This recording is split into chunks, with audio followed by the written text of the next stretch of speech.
अच्छा, तो research title जो होता है ये 50 वर्ड से कम होना चाहिए और टाइटल के अंदर एब्रीविएशन नहीं होनी चाहिए, ठीक है।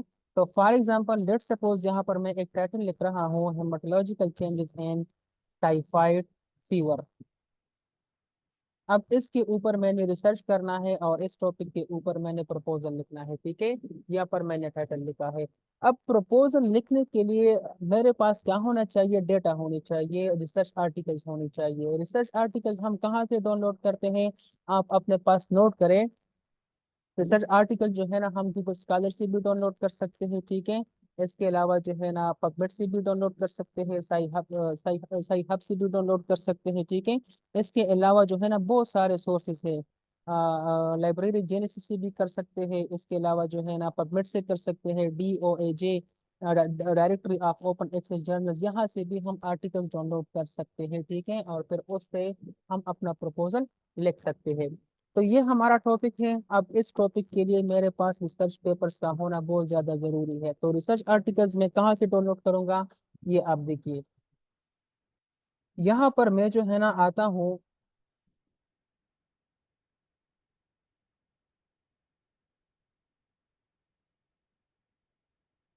सबसे पहले जो है ना हमने गूगल स्कॉलर से रिसर्च पेपर डाउनलोड करने हैं। कौन से रिसर्च पेपर्स हमने डाउनलोड करने हैं, जिस टॉपिक के ऊपर मैं रिसर्च कर रहा हूँ उससे रेलेवेंट आर्टिकल्स मैंने डाउनलोड करने हैं। लेकिन ये बात जहन में रखे, जो आर्टिकल्स आपके पास होने चाहिए वो 5 साल से पुराने नहीं होने चाहिए, ठीक है। एक या दो और आर्टिकल्स जो है ना 5 या 10 साल और पुराने अगर होंगे तो कोई इशू नहीं है। लेकिन आपने कोशिश करना है कि आपके पास वो आर्टिकल्स होंगे जो 5 साल से ज्यादा पुराने ना हो। आपने न्यू जो पब्लिकेशन होती है, जो आर्टिकल्स होते हैं, आपने उससे डेटा लेना होगा। तो ये देखिए, ये गूगल स्कॉलर को मैं ओपन कर रहा हूँ, ठीक है। अब यहाँ पर मैं देता हूँ haematological changes in typhoid fever. Haematological changes in typhoid fever.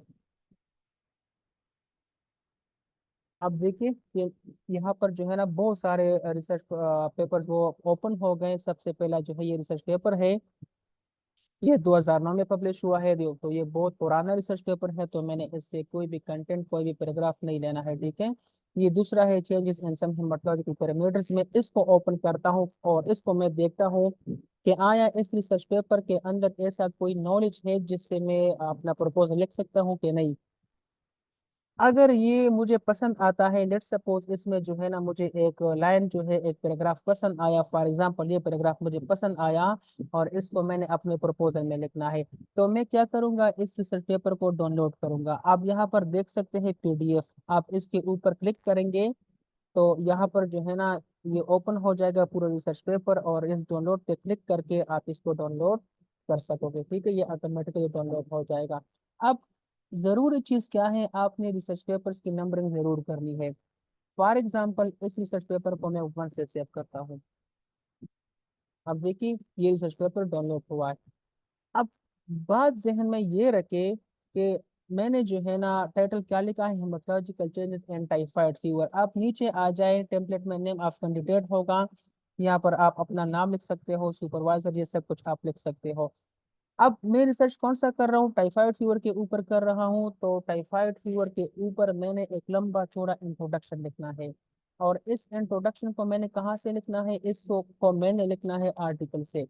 तो सबसे पहले जो है ना मैंने ये रिसर्च पेपर डाउनलोड किया है, changes in some haematological parameters and typhoid fever. For example इस रिसर्च पेपर से मैं टाइफाइड फीवर का डिफिनीशन लिखता हूँ, ठीक है। एक पॉइंट में इस रिसर्च पेपर से लिखता हूँ, वो क्या है, टाइफाइड फीवर है क्या चीज, किसकी वजह से होता है, ये मैंने इस रिसर्च पेपर से लिखा है। अब टाइफाइड फीवर के सिम्टम्स क्या होते हैं, टाइफाइड फीवर जो है ना ग्लोबली कितने इसकी प्रेवलेंस कितनी है, पाकिस्तान के अंदर प्रेवलेंस कितनी है, इसके सिम्टम्स क्या होते हैं, इसके लिए कौन से डायग्नोसिस टेस्ट करने चाहिए, इसका ट्रीटमेंट क्या होना चाहिए, ये पूरा इंट्रोडक्शन आपने लिखना है टाइफाइड फीवर का। और हर एक पॉइंट के लिए आपने अलग अलग रिसर्च पेपर से वो पैराग्राफ लेने होंगे और आपने उसको साइटेशन देना होगा, ठीक है। बात की समझ आ रही सबको।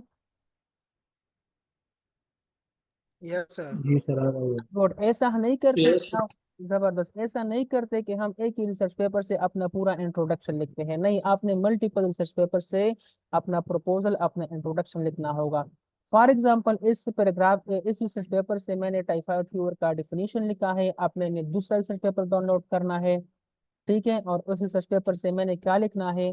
फॉर एग्जांपल आप चलो मैं दोबारा जो है ना इस यहाँ पर आता हूँ गूगल स्कॉलर की तरफ, इसको मैं क्रॉस कर देता हूँ। चलो ये पूरा गूगल स्कॉलर ही आप हुआ। अब मैंने क्या करना है, अब ये एक रिसर्च पेपर मैंने डाउनलोड कर दिया है, ठीक है। अब मैंने दूसरा रिसर्च पेपर भी डाउनलोड करना है, क्योंकि जिस तरह मैंने आपको समझाया कि आप टाइफाइड फीवर के ऊपर आप काम कर रहे हो, तो आपने इंट्रोडक्शन में टाइफाइड फीवर के ऊपर सब कुछ लिखना है। टाइफाइड फीवर क्या है, टाइफाइड फीवर किस वजह से होती है, बैक्टीरिया का नाम क्या है, बैक्टीरिया किसके अंदर होती है, टाइफाइड फीवर के अलामात क्या होते हैं, टाइफाइड फीवर के को डायग्नोस करने के लिए, तशखीस करने के लिए हम कौन कौन सा टेस्ट हम यूज करते हैं, ये सब कुछ आपने लिखना होगा टाइफाइड फीवर के बारे में, टाइफाइड फीवर के बारे में, ठीक है।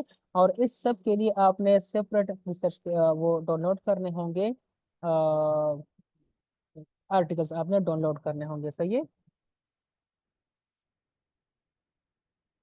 अब फॉर एग्जांपल लेट सपोज देखिए, वहां पर मैंने एक एक रिसर्च पेपर डाउनलोड किया है जिससे मैंने लिखा है। अब हम कैसे लिखते हैं मैं आपको प्रैक्टिकली बताऊंगा, एक एक पॉइंट हम क्लियर करेंगे इंशाल्लाह, लेकिन इतना आप सीख ले कि जो है ना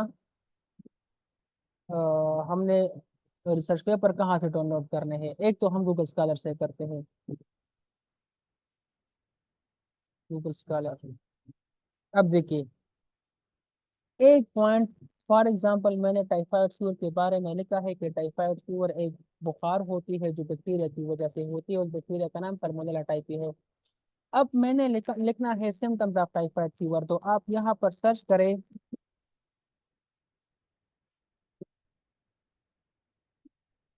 आप यहाँ पर सर्च करें सिम्टम्स ऑफ टाइफाइड फीवर।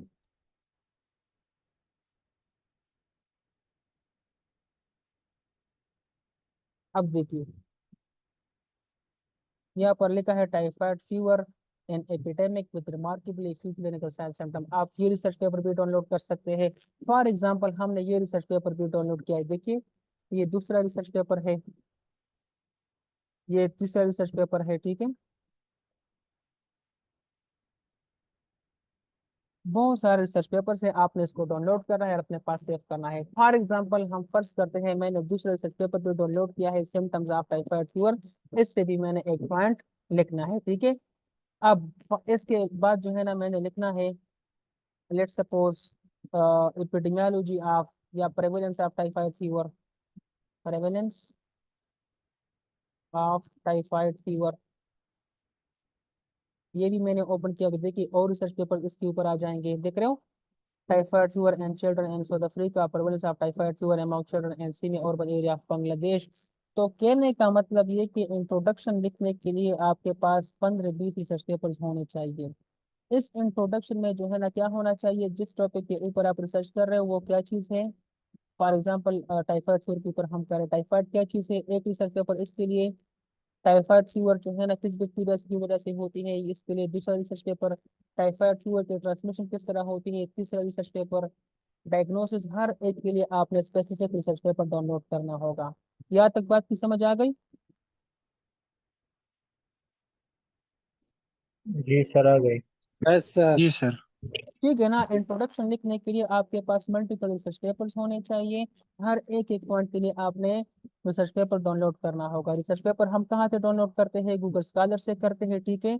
या इसके अलावा जो है ना हम साई हब से भी मोस्ट कॉमनली कर सकते हैं, साई हब, इस वेबसाइट से। Excuse me sir. जी सर जो हम आर्टिकल डाउनलोड करेंगे उसको शेयर करेंगे रेफरेंस के लिए कि मैंने यहाँ से उठाया है। हाँ, एग्जैक्टली इसको हमने रेफरेंस में फिर यूज करना है, हमने वो साइटेशन देनी होगी हर एक पॉइंट लिखने के लिए, ठीक है। अब वो सब कुछ डिटेल से आपको मैं समझाऊंगा कि आपने कहाँ पर साइटेशन देना ठीक है होगा। आप इतना सीखे कि आपने इंट्रोडक्शन के लिए डेटा कहाँ से डाउनलोड करनी है, ठीक है। ये साई हब वेबसाइट है, आप यहाँ से भी जो है ना रिसर्च पेपर डाउनलोड कर ठीक है। सकते हो। मोस्टली जो है ना कॉमनली हम यूज कर सकते हैं वो गूगल स्कॉलर से हम करते हैं, ठीक है। हुआ पेज एक्सप्लोर है। जी आवाज मेरी जब स्लो रहा। स्लो, आवाज स्लो है। जी सर। टोल उता करना सिर्फ तो मस्त। आवाज सर वो आवाज वो ठीक स्लो थी शो सर, आवाज सही। ठीक थी सर। और सही दे, यस सर। क्लियर दे। जी सर। ठीक है। जी अच्छा, सर। डेटा डाउनलोड करने की समझ आ गई ना? Yes article sir. डाउनलोड करने की समझ आ गई। Yes sir. गुड, जबरदस्त। Yes sir. अब चलो, अब नीचे आते हैं। फॉर जी सर। एग्जांपल, फॉर एग्जांपल हमने जो है ना आर्टिकल डाउनलोड किए हैं। अब हम अपने रिसर्च प्रपोजल को स्टार्ट कर रहे हैं, ठीक है। तो सबसे पहले हमने क्या लिखा है, हमने यहाँ पर अपना टाइटल लिखा है जो आपका रिसर्च टाइटल होता है। उसके बाद यहाँ पर आप अपना नेम ऑफ कैंडिडेट, अपना नाम लिखे, फॉर एग्जांपल जिदान या आदिल, इस तरह जो है ना लिखे, ठीक है। ये यहाँ पर अपने नाम, नाम आपने लिखना होगा। नीचे आपने जो है ना नेम ऑफ सुपरवाइजर आपने लिखना होगा, जो जिसके सुपरविजन में आप रिसर्च कर रहे हो। को सुपरवाइजर कौन है, ड्यूरेशन ऑफ प्रोजेक्ट कितना है, 6 मंथ्स प्रोजेक्ट है, ठीक है। डिपार्टमेंट के बारे में लिखे। बजट अगर आपको कोई दे रहा है, ठीक है, या आपने बजट एस्टिमेट किया है तो वो आप लिख सकते हैं, नहीं तो इसकी कोई ज़रूरत नहीं है, बेशक आप इसको छोड़ें।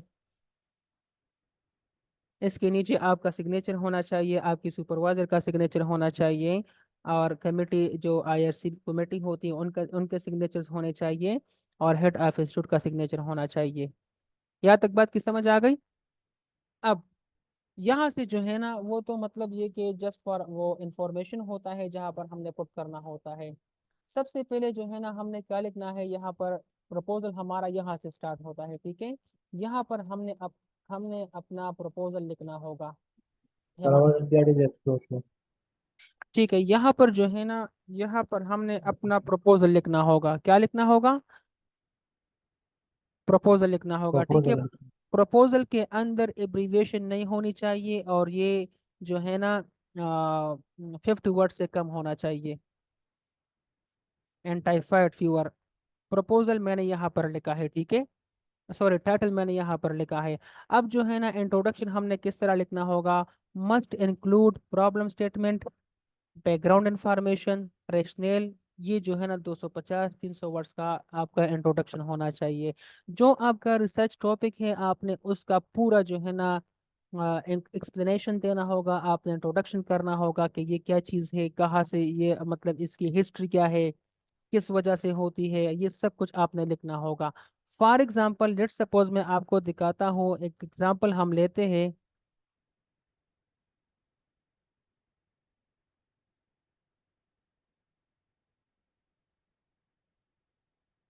अब ये मैंने रिसर्च किया था कोविड-19 के ऊपर, तो यहाँ पर जो है ना रिसर्च पेपर मैंने सेव किए हैं, 30 रिसर्च पेपर्स, ठीक है।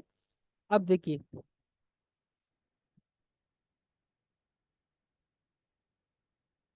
अब ये देखिए, ये जो है ना जो थीसिस मैंने लिखे थे एमफिल में, तो इसके लिए मैंने इतने सारे फोल्डर्स बनाए थे। तो आप खुद सोचे कि रिसर्च करना ये कितना मुश्किल होगा आपके लिए, अगर आपको मतलब इसकी समझ नहीं आती, आपको बेसिक का नहीं पता नहीं होता, ठीक है। तो बहुत मुश्किल होता है स्टूडेंट्स के लिए। ये जो है ना रिसर्च पेपर है, अब इसको आप देखें, इसको बाकायदा जो है ना हर एक रिसर्च पेपर को मैंने नंबर भी दिया है, और साथ में जो है नाम भी दिया है, ठीक है। इस रिसर्च पेपर से मैंने अपनी थीसिस में सीआरपी और डिडामर के बारे में लिखा था। इस रिसर्च पेपर से मैंने सीआरपी और लिम्फोसाइट्स के बारे में लिखा था। इस रिसर्च पेपर से मैंने डिस्कशन के बारे में लिखा था। तो कहने का मतलब ये कि आप जिस रिसर्च पेपर से जो पॉइंट उठा रहे हो आपने वो क्लियर कट लिखना होगा। उसको नाम देना होगा रिसर्च पेपर को, ताकि बाद में आपको समझ आ जाए कि ये पॉइंट मैंने लिखा था तो इस रिसर्च पेपर से लिखा था, क्योंकि एंड में आपने जो है ना साइटेशन देना होगा, ठीक है।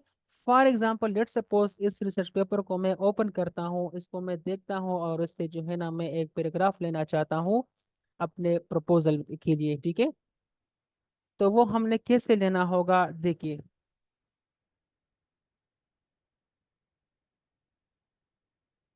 ये इंट्रोडक्शन है, ठीक है। फॉर एग्जाम्पल यहाँ पर जो है ना लेट्स एज्यूम, हम ये फर्ज करते हैं कि हम रिसर्च जो है ना टाइफाइड की जगह कोविड-19 के ऊपर कर रहे हैं, क्योंकि यहाँ पर मैंने रिसर्च पेपर ओपन किया है, मैंने रिसर्च पेपर ओपन किया है कोविड-19 का। तो मैंने क्या करना है, देखिए। फॉर एग्जाम्पल यहाँ से लेकर,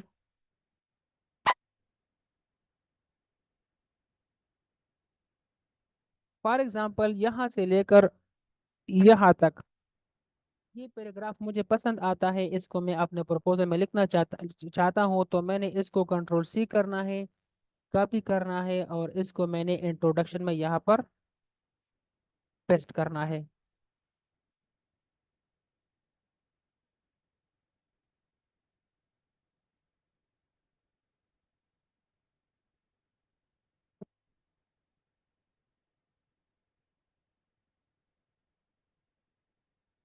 अच्छा, ये मीटिंग जो है ना खत्म होने वाला है, ठीक है, इसमें 1 मिनट रहते हैं, बाकी दूसरा लिंक मैं आपके साथ शेयर कर लूंगा।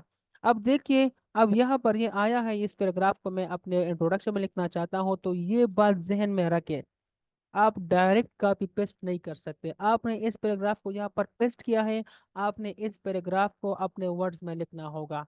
इस पूरे पैराग्राफ को आपने किस में लिखना होगा? अपने वर्ड्स में लिखना होगा, आपने इससे प्लेजरिज्म निकालना होगा। तो यहाँ पर मैंने पैराग्राफ पेस्ट किया है, अब आप इसको देखें और आप इसको अपने वर्ड्स में लिखें, और पैराग्राफ को इसको फिर आप डिलीट करें, क्योंकि आपने इसको अपने वर्ड्स में ट्रांसलेट किया है, अपने वर्ड्स में लिखा है। यहाँ पर जो है ना, आपने फॉर एग्जाम्पल पैराग्राफ कंप्लीट किया, तो आपने इसको देना होगा 1। ये आपका रेफरेंस नंबर 1 है, और आपने इस रिसर्च पेपर को भी सेव करना होगा रिसर्च पेपर नंबर 1।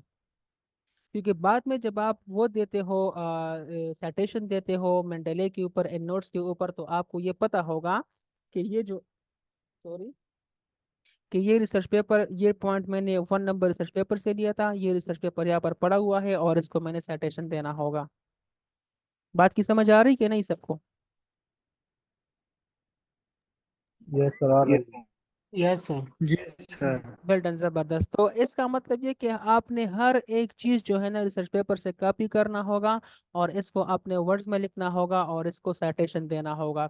ये इंट्रोडक्शन था। अब मैंने दूसरा पॉइंट लिखना है, फॉर एग्जांपल कि कोविड-19 की हिस्ट्री मैंने लिखी है, कोविड-19 का आवाज स्ट्रक्चर। नहीं आ रही है सर।